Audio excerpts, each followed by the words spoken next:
Abra sua Bíblia, por favor, Romanos capítulo 3.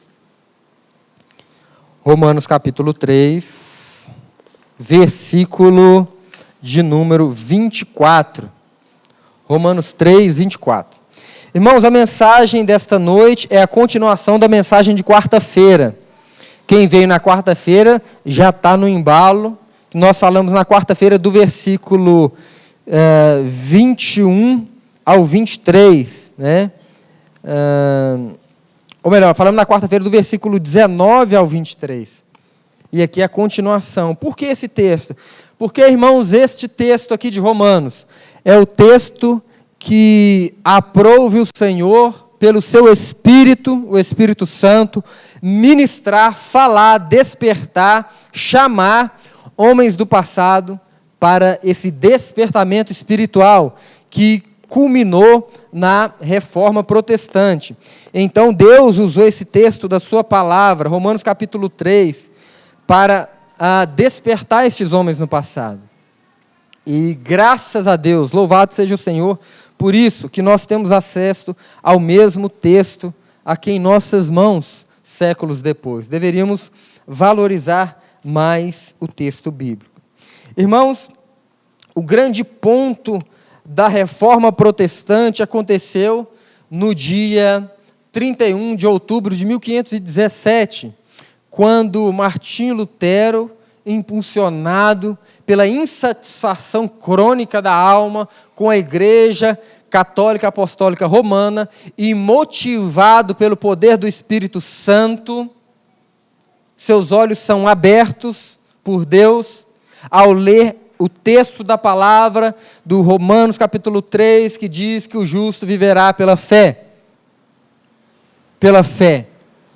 E então ele vê a confusão na Igreja Católica Romana e Deus o desperta.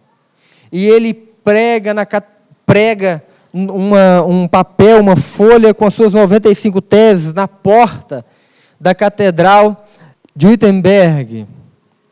E as pessoas começam a ver aquilo ali, essas 95 teses. Você pode pesquisar depois na internet, baixar isso para você ler o que Lutero escreveu. Numa outra oportunidade, poderíamos passar um mês inteiro estudando algumas das resoluções que Lutero teve, né, para nós compreendermos melhor. Seria interessante isso. Então, Deus usa este homem para confrontar o reino, o Império Romano, que tinha como líder o seu governador principal, autoridade, o Papa. E ele vai contra essa natureza, principalmente da penitência, da autoridade do Papa como homem supremo, como palavra final da Igreja, como representante de Deus na terra, e da utilidade das indulgências. Ele fica inconformado com isso. E então, Lutero, ele inicia essa revolução. Nós vimos na quarta-feira os pré-reformistas. Deus usa os valdenses, os seguidores, né, de Pedro Valdo, século XII, ali no sul da França, em Lyon. Depois nós vemos no século XIV, início do século XIV, John Wycliffe, outro homem usado por Deus.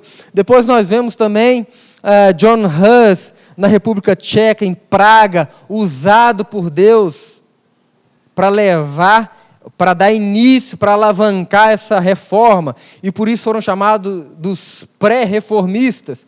John Hus foi queimado vivo em praça pública, na cidade de Constança.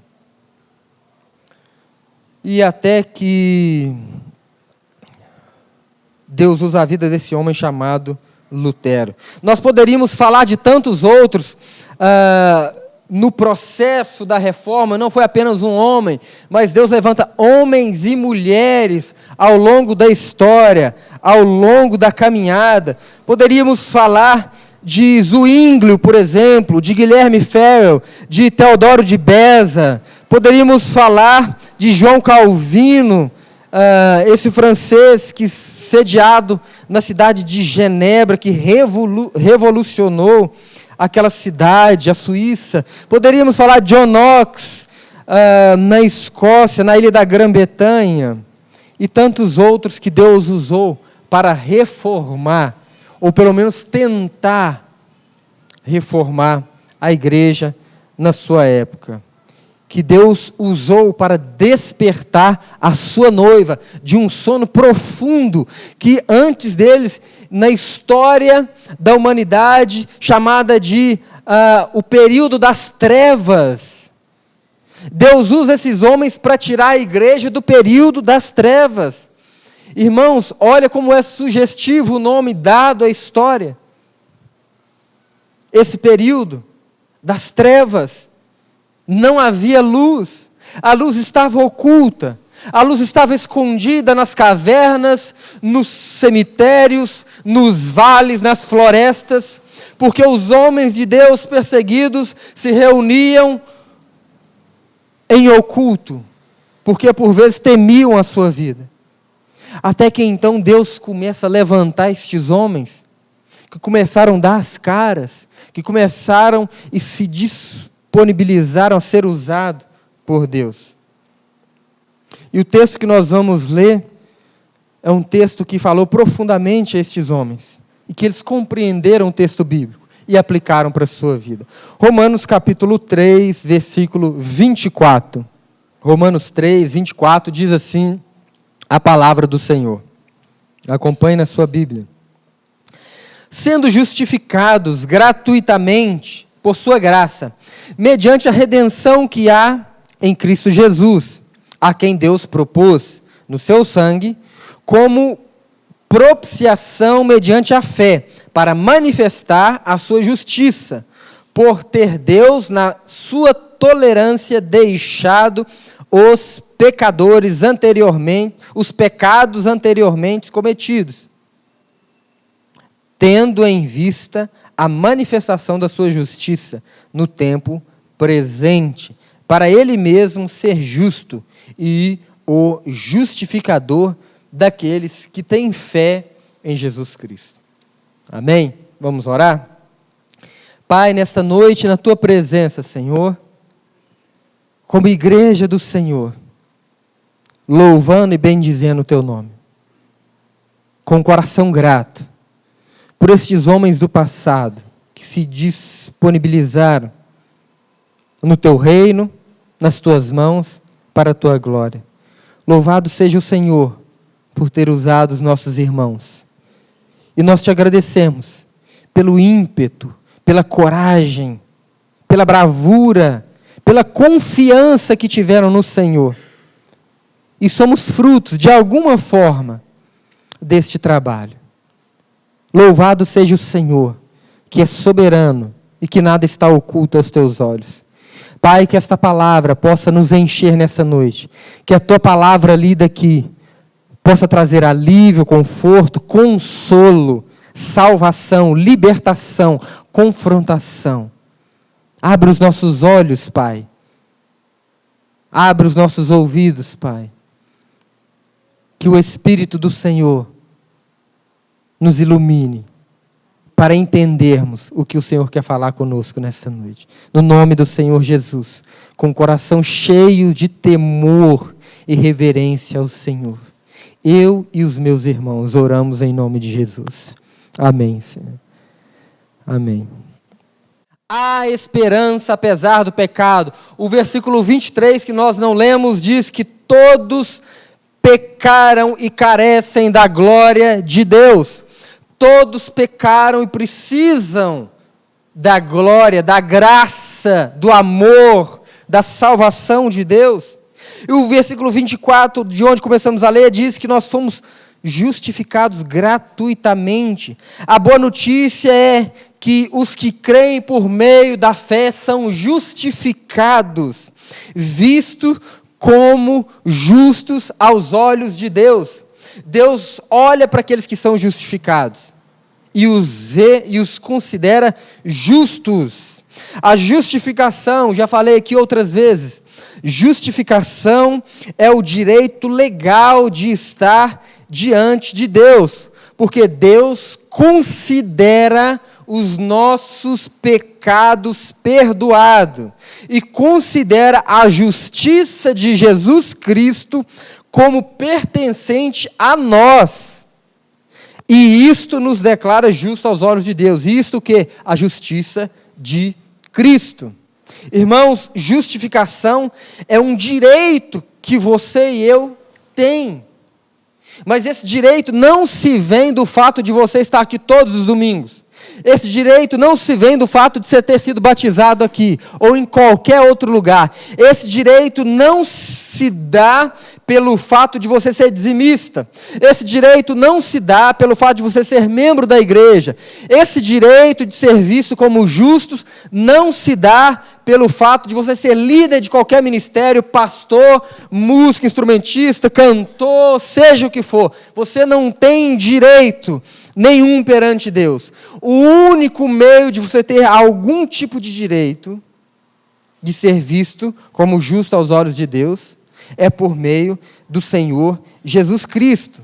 Então esse direito legal, ele vem por meio de Cristo. Como que funciona? É Deus considerando os nossos pecados perdoados. Ele nos perdoa e fala assim: a partir de hoje eu considero você um homem perdoado. Os seus pecados foram perdoados. A sua ofensa contra a minha glória, a sua ofensa contra a minha santidade, a sua falta de reverência contra a minha majestade, a partir de agora está perdoado. Você se arrependeu genuinamente e você nasceu de novo. Um novo nascimento em Cristo Jesus. O direito legal de estar diante de Deus, ele considera a justiça de Cristo como pertencente a nós. O fato de Jesus Cristo ser justo, isso foi imputado na sua vida no momento da cruz. Foi colocado sobre você no momento da cruz. A justiça de Jesus é derramada sobre a sua vida e você desfruta disso. Então, o direito de estar na presença de Deus, ou seja, essa justificação, é que a justiça de Deus, quando é derramada sobre a sua vida, Deus o vê como um homem ou mulher justos. Por quê? Porque a justiça de Deus te preencheu. Então, a justificação não é apenas Deus olhar para você e considerar os seus pecados perdoados. Sabe o que é isso? É quando Jesus estava na cruz, é como se... Neymar, faz favor. Vem aqui na frente, por favor. Segura, fica aqui do meu lado, para você aparecer ali na imagem. Lá. Isso, bonitão aí. Isso aqui que o Neymar está segurando é qualquer um de nós. Vazio, seco, fajuto, sem nada, não vale nada. Se amassar aqui, quebra tudo. Você e eu, sem Cristo. Pecado, completamente pecado. O que aconteceu na cruz? Jesus morreu. Tudo que você é em pecado vai para Cristo. O seu pecado foi derramado em Cristo. Imagine que isso aqui esteja cheio de lama, de sujeira, com um odor terrível. E então, tudo que está aqui dentro de você e de mim foi levado e depositado em Cristo na cruz. Mas não adianta, você ficou vazio do mesmo jeito. Você não tem nada, porque você nasceu sem nada. Você nasceu sem graça perante aos olhos de Cristo. Você nasceu corrupto, pecador. Então não adianta os seus pecados serem colocados, derramados em Cristo, se Ele não te encher com a justiça dEle. Então, ao mesmo tempo ali na cruz, quando os seus pecados são postos em Cristo, o que Jesus faz? A justiça dEle vem e enche você. Agora você é um ser justo aos olhos de Deus. Por quê? Porque a justiça de Cristo na cruz O único ser que poderia morrer na cruz é Jesus Cristo. Só poderia morrer na cruz alguém que não tivesse pecado. Era Jesus. Então o fato de quando Jesus vem e derrama e te enche com a justiça dele, Deus olha para você e fala assim: você está justificado. Porque você tem Cristo em você. Você está cheio de Cristo, da justiça do Senhor. A minha ira foi derramada sobre Cristo, para que eu não derramasse sobre você. Mas Cristo levou sobre ele a sua dor, a sua enfermidade, o seu pecado, a sua injustiça. E não acaba por aí. O processo da justificação é tão maravilhoso que os pecados seus são jogados para Cristo. Mas a justiça do Senhor Jesus, o direito legal de Cristo estar na presença de Deus, é posto em você quando você aceita-o como Pai, Senhor, Redentor, Libertador da sua vida. E então, você tem o direito legal de estar na presença de Deus. Muito obrigado. Uma salva de palmas aqui para o meu amigo Neymar. Obrigado. Pode se sentar, Neymar. Deus te abençoe. Irmãos, é justamente isso. Ser justificados por Deus é Ele olhar e falar assim: você tem direito, meu filho. Ah, eu tenho, Deus? Tem. Por que, Deus? Só porque Cristo, a justiça dele te alcançou. Então você tem o acesso ao Pai. E quando o texto fala sendo justificados gratuitamente, isso foi de graça, isso não te custou nada, mas custou tudo ao Cordeiro, sem mácula, sem mancha, sem pecado, ao Senhor Jesus. Então você é visto, você é declarado justo aos olhos do Senhor Jesus, aos olhos do Senhor, o nosso Deus. Por quê? Porque a justiça do Senhor foi derramado sobre você. Há uma música que nós íamos cantar hoje, mas nós vamos cantar uma outra vez que fala: Jesus, justiça de Deus. Justiça de Deus. Irmãos, nós precisamos entender que foi gratuitamente, pela graça de Deus. A justificação é um ato de graça, com G pequeno, pela graça, com G maiúsculo. A justificação, entenda, é um ato de graça pela graça. Mas a primeira palavra graça significa que não precisou pagar. E a segunda é Deus nos dar aquilo que nós não merecíamos, a eternidade.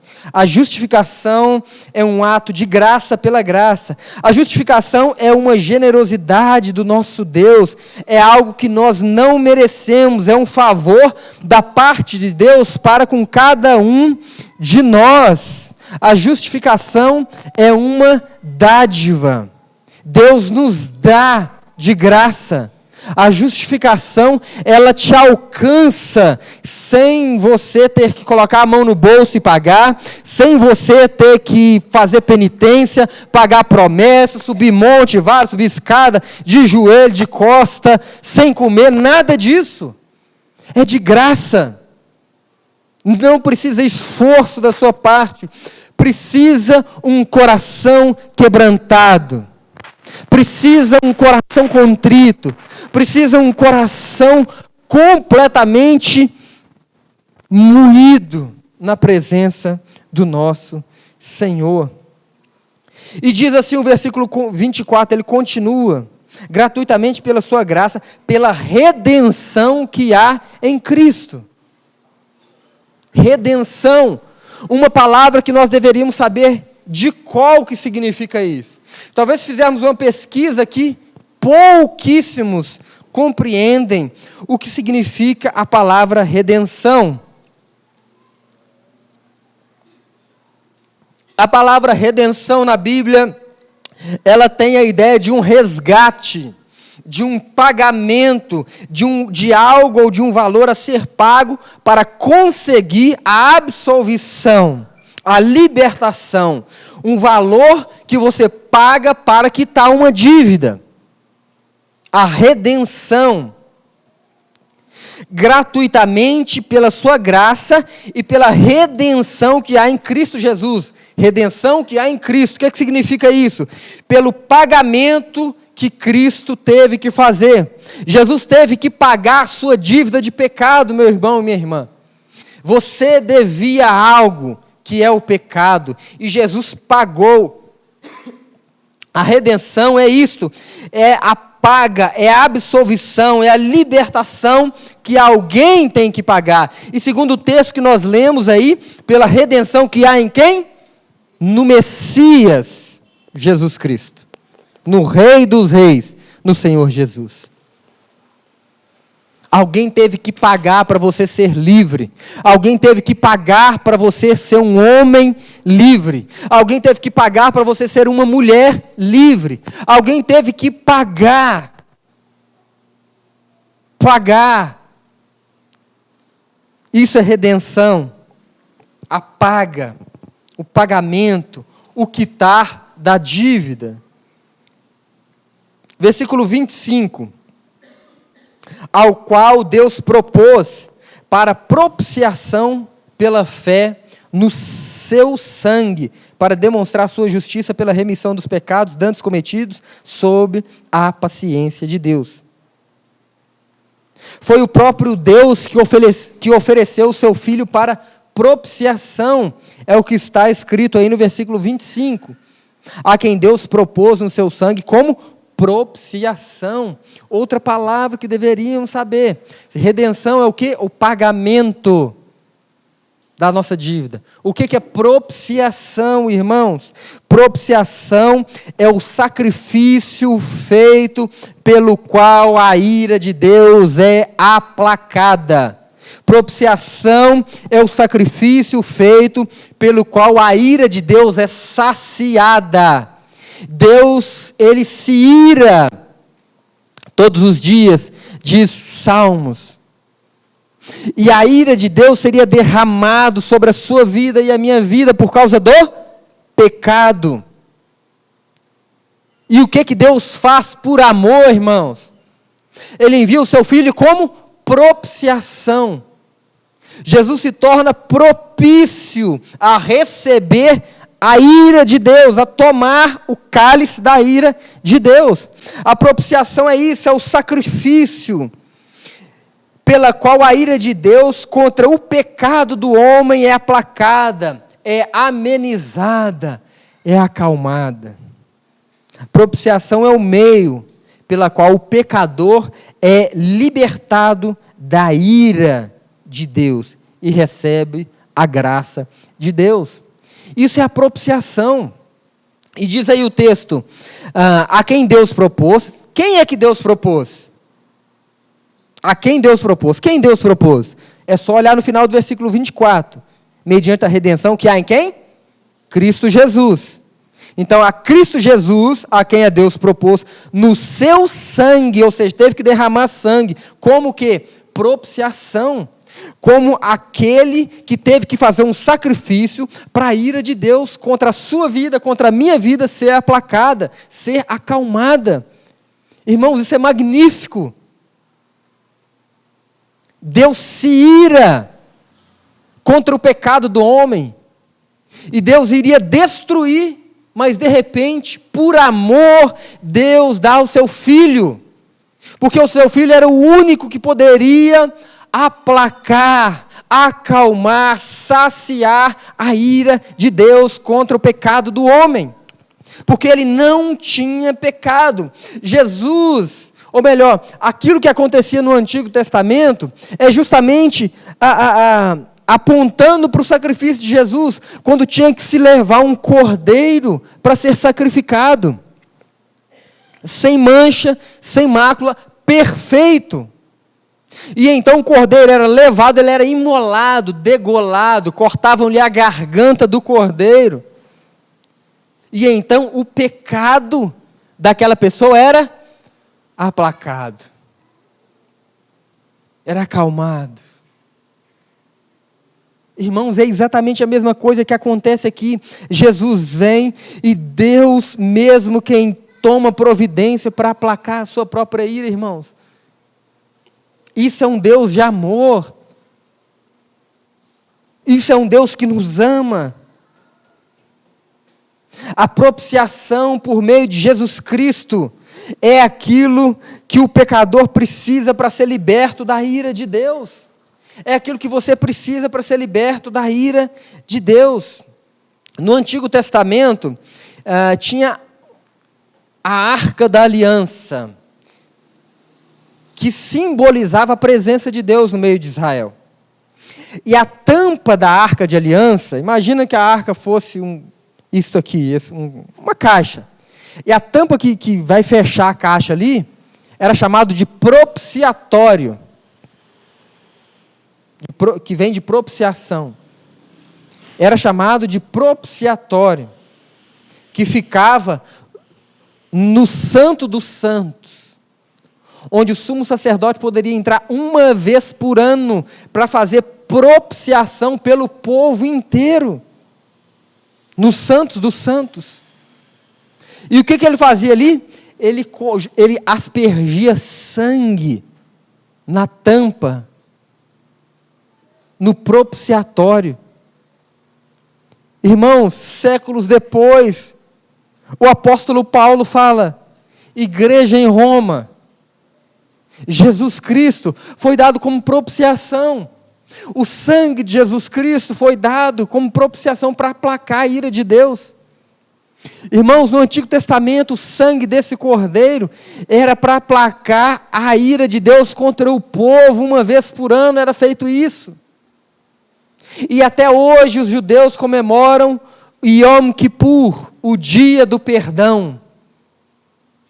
O dia do perdão é o dia que Deus perdoa o seu povo.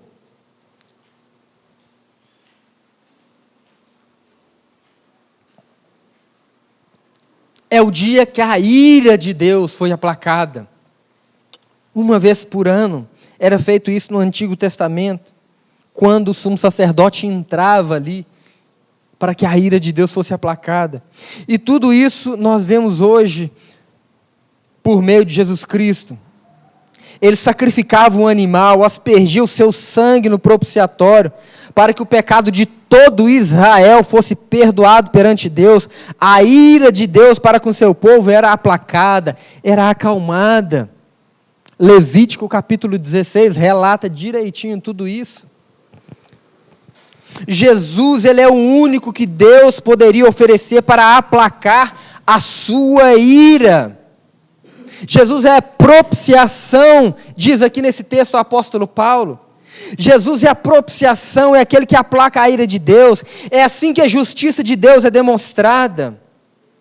Esse é o Deus justo das Escrituras, irmãos, como nós estudamos também hoje pela manhã. Deus é o justificador daqueles que têm fidelidade e confiança em Jesus. Entendeu? Deus é o justificador daqueles que têm confiança e fidelidade em Jesus Cristo, o nosso Senhor, aquele que vem, que nos apresenta a remissão dos nossos pecados. A remissão não é apenas a ausência de uma punição por causa do nosso pecado, mas a remissão é a remoção da culpa do pecado. A culpa do pecado é tirada, é removida de você. Isso é remissão. É o perdão de Deus que te alcança. Nós precisamos entender coisas tão essenciais do Evangelho, para que quando formos apresentar o Evangelho, apresentemos de forma bíblica, concreta, convicta, sem pestanejar, sem gaguejar, sabendo do que estamos falando, dominando as Escrituras.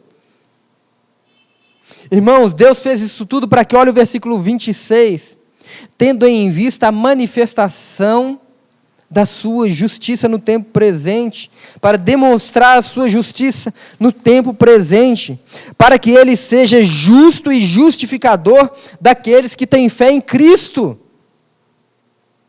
justo e justificador daqueles que têm fé no Senhor nosso Deus. Isto é um cumprimento da promessa de Deus a Abraão, que nele seria abençoado todas as nações na terra, conforme Gênesis 12, versículo 13. Essa redenção divina da humanidade, ela é através da pessoa de Jesus Cristo, na confiança do Filho no Pai. Isto significa justiça de Deus. Nós precisamos entender isso. A justiça do Pai está ao seu alcance, por meio do nosso amado Jesus Cristo. Irmãos, nós precisamos entender que Deus é totalmente justo e inteiramente misericordioso, que nós vemos também hoje pela manhã aqui, ainda que seja difícil, por vezes, entendermos isso. Pode exigir o devido castigo pelo pecado de homens e mulheres que por vezes não têm um entendimento do pecado. Mas a verdade é que nós nascemos com o pecado. E este é o nosso grande maior problema. Mas ao mesmo tempo, Deus ele é misericordioso, perdoando as pessoas que confiam no Senhor Jesus. Deus é misericordioso. Misericordioso. E por isso o perdão dele alcança a todos os homens e mulheres da face da terra, que confiam em Cristo Jesus, que confiaram, que se entregaram, que devolveram, que se consagraram ao Senhor nosso Deus, por meio de Jesus Cristo. A justiça individual começa e acaba com a confiança em Deus. Romanos 1,17, o justo viverá pela fé em Cristo Jesus. O que significa isso? O que significa viver pela fé? É confiar que Deus, de forma justa, derramou a sua ira, com todo o seu peso, sobre Jesus Cristo. Isso não será derramado sobre a sua vida, se você confiou em Cristo para a sua salvação. O que é viver pela fé? É confiar que em sua grande misericórdia, Deus considera qualquer pessoa que se identifique plenamente com Jesus, como já castigada inteiramente por seus pecados no passado. Romanos capítulo 6, versículo 3, fomos sepultados em Cristo. Deus considera justos aqueles que já foram enterrados, sepultados, mortos em Jesus Cristo. Mas também em Cristo foram ressuscitados para uma nova vida na presença do Deus Santo, do Deus Todo-Poderoso. Aqueles que já foram mortos, sepultados com Cristo, estes são homens e mulheres justificados. E você? Já desceu a cova?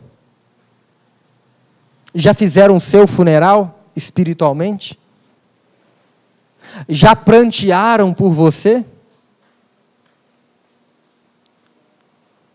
O seu nome já está escrito lá naquela plaquinha? Nós precisamos morrer para termos vida. Nós precisamos morrer para viver. Morrer em Cristo. Nós precisamos ser sepultados, irmãos. Tem que haver um funeral na sua vida. Se não houve, precisa ter um funeral na sua vida. Do velho homem, dos velhos princípios, da velha mulher. Precisa ter acontecido isso. Se você não foi sepultado, não foi enterrado e dado como morto, o seu velho homem ainda está vivo e você não nasceu de novo. Só pode ressurgir, renascer quem já foi sepultado no Senhor Jesus Cristo. Romanos capítulo 6, versículo 3 diz: ou porventura ignoreis que todos nós que fomos batizados em Cristo, fomos batizados na sua morte? Não podemos ignorar isso, que temos que ser batizados na morte de Cristo. Temos que ser sepultados com Ele.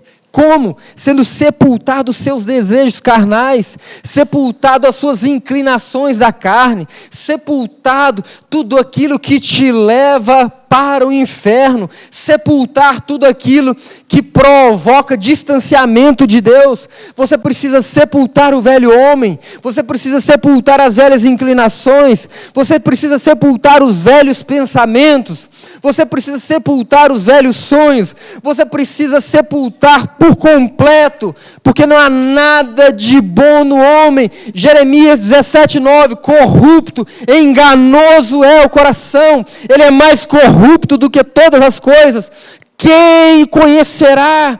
Quem poderá livrar o nosso coração, sendo completamente corrupto? Isaías capítulo 1, versículo 6, fala que da ponta do cabelo à planta dos pés, não há nada de bom no ser humano, a não ser chagas podres, a não ser chagas que exalam um odor de podridão por causa do pecado. Nós somos comparados, segundo Isaías, no nível 3 de lepra. Não sei se você já viu alguém leproso, mas irmão, se chegasse alguém aqui nesta igreja, no terceiro nível da lepra, ou seja, no estado pior que tem, quando o carro dele parasse ali naquela porta, ao abrir a porta do carro, passado alguns segundos, ninguém conseguiria estar nesse ambiente, por causa do mau cheiro, por causa da carne podre. Esse é o nosso estado, segundo Isaías capítulo 6. Não tem jeito, irmãos, nós temos que ser enterrados. De uma vez por todas, enterre este homem corrupto, carnal, frio. Enterre essa mulher egoísta, egocêntrica, mentirosa. Enterra de uma vez por todas. Senão, o seu odor vai alcançar as pessoas e ninguém vai conseguir ficar perto de você. Ninguém consegue ficar perto de gente morta, irmãos. Ninguém consegue dormir do lado de cadáveres. Ninguém consegue trabalhar ao lado de homens mortos. Pelo amor que vocês têm a Deus, enterrem o velho homem. Enterrem o velho homem. Irmãos, a compreensão desse texto transformou a história da humanidade. Estes homens do passado olhavam para isso e ficavam espantados. E chegaram ao extremo de entrar em crise profunda. E falar: meu Senhor, isso que está aqui não é o que tem nos ensinado a igreja. Eu preciso viver isso aqui. Eu preciso morrer em Cristo. E daqui ressurgir. Meu Deus, homens leram esse mesmo texto que você tem em casa, de diferentes traduções, e foram transformados. Nós passamos por isso dia após dia, lemos várias vezes no ano o mesmo texto, e sequer, irmãos, o nosso coração pesa, sequer nós somos abalados as nossas estruturas. Você precisa morrer pelo amor de Deus. Você precisa quebrar essa pedra de gelo, essa indiferença. Nós precisamos de uma igreja viva, uma igreja de pessoas ressuscitadas, uma igreja que quando nós todos aqui olhamos para trás, vemos os nossos túmulos lá atrás, falando assim, o Júnior está lá atrás, o Vicente está lá atrás, o Leôncio está lá, o Hernani, a Rosânia, a Rutileia está lá enterrada naquele cantinho. Hoje está aqui um homem, uma mulher em Cristo. Meu Deus, irmãos, nós temos o poder mais forte do que qualquer dinamite, do que qualquer bomba nuclear, é o poder do Espírito de Deus. Nós estamos subjugando isso, nós estamos fazendo chacota com o Espírito Santo, nós estamos brincando de ser crente, nós estamos fazendo da vida dos curtos e poucos 50, 30, 60 anos aqui, uma história para não ser escrita no livro da vida, mas no livro que será consumido por essa terra. Irmão, tem gente suficiente aqui para colocar essa cidade de perna para o ar. Tem gente suficiente aqui para mudar essa cidade inteira, meu Deus. O que é preciso? Só o poder de Deus. Onde está o poder de Deus? Está escondido? Está oculto? Ou isso está dentro de nós? Ou nós estamos aqui perdendo o nosso tempo? Ou o poder de Deus está na sua vida, o Espírito Santo? Ou, pelo amor de Deus, não põe os pés aqui dentro. Não perca o seu tempo. Deixe o poder de Deus transformar a sua vida. Seja regenerado, seja salvo, seja liberto. Ele quer transformar a sua vida, Ele quer transformar essa cidade. Irmãos, Lutero já morreu, John Hus morreu, Calvino morreu, Paulo morreu, Pedro morreu, os apóstolos já se foram. Hoje tem você e tem eu, somos nós que vamos proclamar o Evangelho aqui dentro, nessa cidade. Se você não for cheio do Espírito de Deus, não ser imerso na presença de Deus, você vai falar do quê? Dos seus achismos? É o poder de Deus que nós precisamos, mais nada. Você não precisa do cifrão no fim do mês. Gente, é poder. A única coisa que nós precisamos é uma só: poder de Deus. Como que nós alcançamos isso? Enterrando o nosso velho homem. Irmãos, quem dera o Espírito de Deus nos iluminasse a todos nessa noite, para compreendermos a profundidade das verdades da palavra que é eterna. Irmãos, essa mesma palavra transformou homens no passado, é a mesma, o Espírito de Deus é o mesmo. Será que nós somos mais gelados e indiferentes do que eles? Seja regenerado, seja moldado. A consequência do texto bíblico na história da vida destes homens é a sua vida transformada, é você regenerado. Irmãos, o fato de homens no passado ter levado esse texto aqui a sério, você foi alcançado, você foi mudado por completo. Se você tem um Espírito Santo, você pode ter o seu nome escrito no livro da vida, e você pode levar mais centenas de pessoas a ter o nome escrito no livro da vida, se você levar a sério este livro, a palavra de Deus. Viva esse livro, se enche desse livro, dorme com ele, memoriza ele, cuida dele, fale dele, sonhe com ele, compartilhe esse livro, irmãos. Para quem iremos nós, disse Pedro, se só o Senhor tem palavras de vida eterna? Irmãos, para onde nós vamos nos virar, se só aqui tem as palavras de vida eterna? Chega, gente, chega, irmãos, chega, nós precisamos voltar às nossas origens, que é a palavra de Deus. Irmãos, os batistas no passado foram conhecidos como o povo do livro. Ah, irmão, se isso fosse verdade hoje, muita coisa seria diferente. O povo do livro. O povo que tem a mensagem que transforma o mundo. O povo que tem a mensagem mais poderosa da face da terra, mas não sabe usar a mensagem. Gostaria que você fechasse os teus olhos. Ore ao Senhor. Rogue ao Senhor. Ah, Deus, em nome de Jesus, Pai,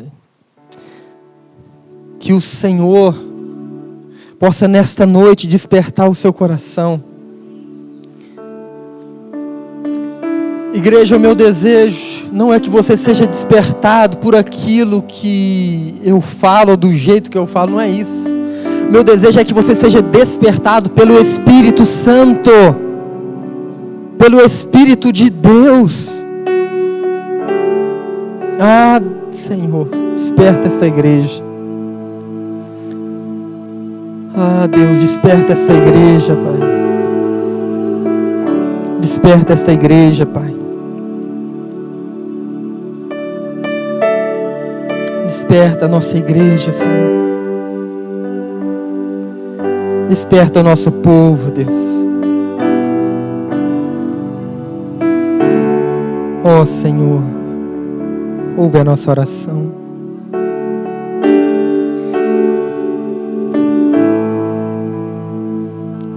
Ouve a nossa oração, Deus.